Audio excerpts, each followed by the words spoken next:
welcome back to the channel, and in today's tutorial we're going to be looking at doing a tea soap. Now, tea soaps are brilliant because what you can do is you can enhance the fragrances of the tea with your fragrance oils. So this tea I've got here is actually lemongrass and ginger. This is a loose tea that I was given from the London Tea Company, and it's a really strong smelling tea.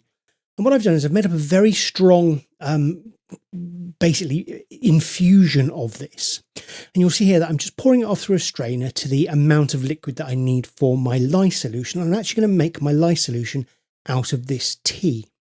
So you can see here I'm just straining off those last little bits of kind of leaves that are in it, so it's a really nice fresh tea. When we add the lye into here, however, you are going to find that the tea is going to kind of it's going to get hot again, and you may well get some discoloration. So just be a little bit careful with that when you come to adding the lye solution in here. Now, this particular batch of soap is going to have some citric acid added to it. Now, the citric acid is there to stop soap scum in the when you go to use it. But however, that citric acid is actually going to eat up some of the sodium hydroxide. So you need to balance it out. And if you do want to do that without too much hassle, if you go to soapmakingfriend.com, they actually do all the calculation for you, adding the additional sodium hydroxide in and calculating how much citric acid you need for your recipe. So I've poured out the amount of tea that I need there, and it is made with distilled water. Even though I'm using a tea here, you need to understand that kind of the metals and stuff within the normal water that you get from the tap could still cause dreaded orange spots or DOS. So do use distilled water when you're making that tea, and just make it up as normal, but make it quite strong. So you'll see here I'm adding my citric acid, and basically this is going to eat up some of the sodium hydroxide. So we're going to add a little bit more in there. So let's get the amount of sodium hydroxide in there that I need. And then once that's done, we'll make up a lye solution in the normal fashion. So once we've made up the lye solution, we'll move on to getting our oils sorted. So here we've got our oils, and I'm going to get those down to temperature, but you'll notice this is quite a dark coloured oil here. That's because I've got quite a lot of rapeseed oil in there and some cocoa butter.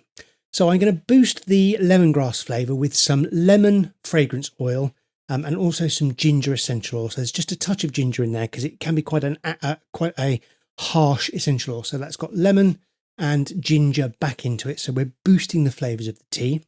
And then what I'm going to do is I'm just going to pop some yellow oxide. So this is just some yellow oxide that's pre-mixed in some olive oil into my jug here. And this is going to give me my yellow colour. And then I'm going to add a little bit of titanium dioxide to the oils. Because it is quite a dark oil, I do want to be able to make sure that that oil stays quite light compared to the yellow colour. So we're going to throw some titanium dioxide in there. And again, I mix my titanium dioxide up with a little bit of oil. And I do go for the oil and water dispersible titanium dioxide.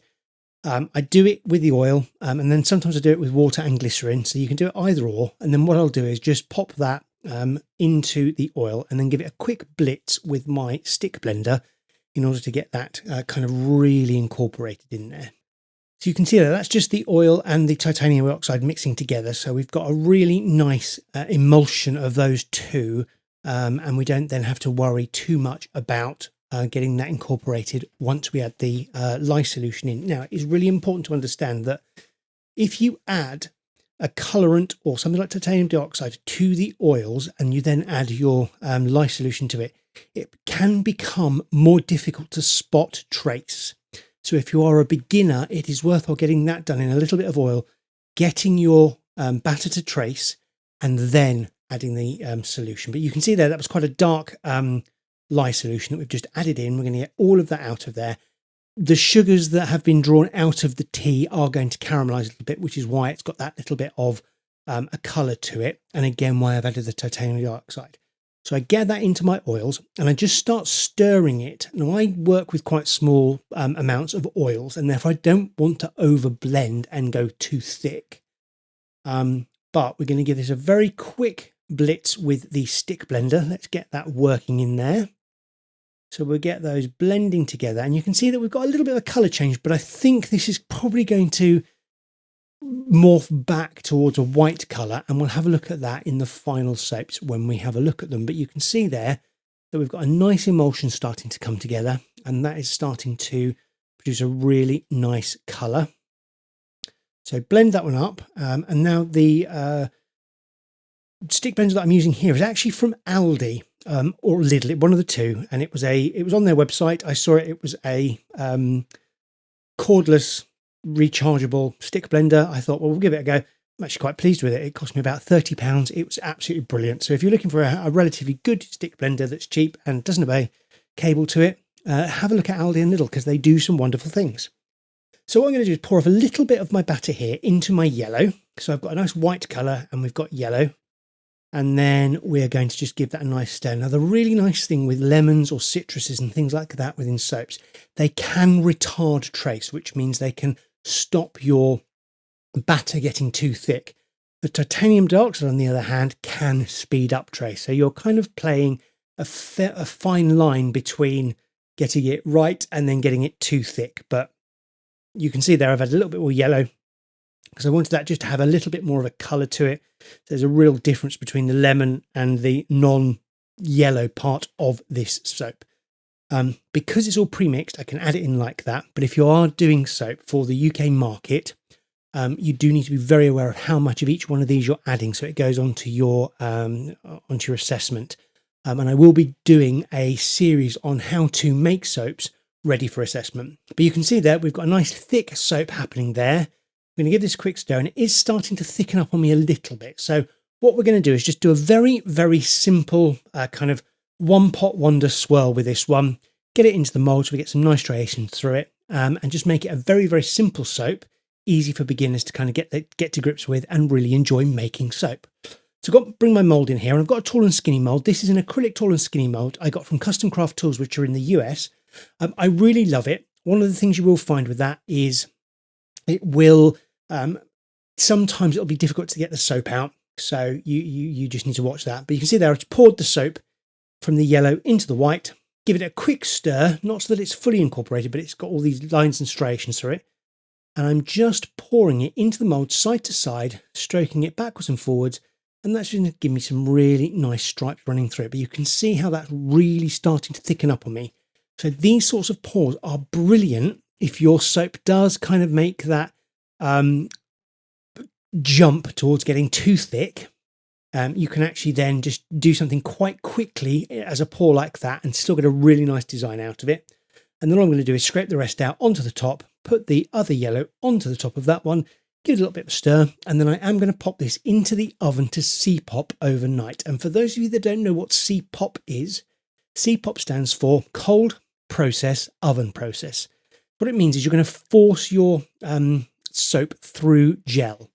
And forcing it through gel means you're going to get a harder bar. It's going to cure quicker, in my experience. Some people would say not, but in my experience, it does that.